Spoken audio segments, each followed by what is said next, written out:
Friends, welcome back to my channel. నేను మీ అమ్ము లోకేష్. ఇవాళ మనం సింపుల్గా స్ట్రీట్ స్టైల్ ఎగ్ నూడిల్స్ చేసేసుకుందాం పదండి. ఇది ప్రాసెస్ అనమాట. సో ఫస్ట్ ప్యాన్ తీసుకోండి. ప్యాన్లో మంచిగా వాటర్ పోసి దానిలో ఉప్పు, కొద్దిగా ఆయిల్ వేసేస్తే మనం నూడిల్స్ వేస్తే అవి అతుక్కోకుండా చాలా క్లియర్గా విడివిడిగా మంచిగా వస్తాయి. నేను ఇక్కడ వెజ్ హక్కా నూడిల్స్ తీసుకుంటున్నాను, మీరు ఇంకేదైనా తీసుకోవచ్చు.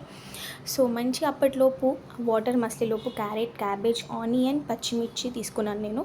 మీరు ఇంకేమైనా వెజ్జెస్ యాడ్ చేసుకోవాలి అనుకుంటే మీరు చేసుకోవచ్చు అనమాట. సో చూసారా, ఇక్కడ వాటర్ మసులుతున్నప్పుడు నేను నూడిల్స్ అన్ని దానిలో వేసేసి క్యాప్ పెట్టేసాను.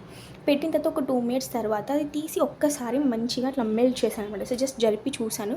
సో చూసారా, లైక్ 80% ఉడికితే చాలు, ఎక్కువ ఉడుకు పెడితే అది మొత్తం మెత్తగా అయిపోతుంది. సో ఇక్కడైతే అయిపోయింది. సో నేను దాని వాటర్ అంతా డ్రైన్ చేసి పక్కన పెట్టేసుకున్నాను. పక్కన ప్యాన్ పెట్టుకొని దానిలో ఆయిల్ పోసి అది ఆయిల్ హీట్ అయ్యేలోపు పక్కన ఒక గిన్నె తీసుకొని దానిలో ఎన్ని ఎగ్స్ కావాలో అన్ని ఎగ్స్ నేను బీట్ చేసుకోవడానికి అన్ని ఎగ్స్ వేసి బీట్ చేసేసాను అనమాట. సో చూసారా, ఇట్లా మొత్తం క్లియర్గా బీట్ చేసిన తర్వాత ఇక్కడ పక్కన ప్యాన్ ఆయిల్ వేడిగా అయింది. సో ఇంకా నేను ఎగ్స్ దానిలో వేసేసాను. సో ఎగ్స్ వేడి చేయగానే ఫస్టే కదపకండి. ఒక ఆమ్లెట్ లాగా అయిన తర్వాత జస్ట్ అట్లా కదిపితే ఇట్లా పీసెస్ అయిపోతుంది.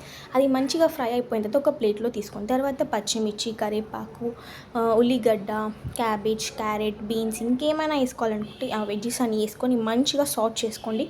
లైక్ అది ఒక 60% అట్లా జస్ట్ ఉడకాలి. సో సాల్ట్ వేసేసుకుంటే తొందరగా ఉడుకుతుంది. సో దాని తర్వాత మనం ఫ్రై చేసి పెట్టుకున్న ఎగ్ కూడా దానిలో వేసేసి ఒక్కసారి సాట్ చేయండి. తర్వాత నూడిల్స్ మనం పక్కన పెట్టుకున్నాం కదా, అది కూడా దానిలో మంచిగా వేసి మంచిగా కదిపండి. ఇంకా అన్ని వెజ్జెస్, ఎగ్స్ అన్నీ కలిసిపోవాలి.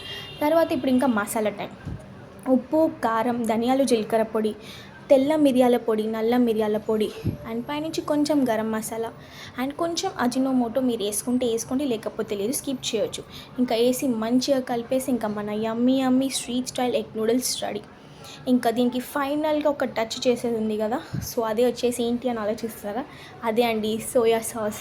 సో సోయా సాస్ కూడా ఆప్షనల్, వేసుకుంటే మాత్రం సేమ్.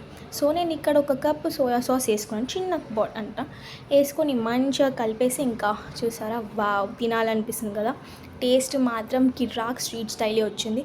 నేనైతే చాలా ఎంజాయ్ చేశాను. మీరు కూడా పక్కా ట్రై చేయండి. టేస్ట్ ఎలా వచ్చిందో నాకు కమెంట్ సెక్షన్లో చెప్పండి. అండ్ నా వీడియోస్ కనుక మీకు నచ్చితే ఏం చేయాలో తెలుసు కదా, please do like, share, subscribe and thank you so much. ఉంటాం మళ్ళా, బాయ్.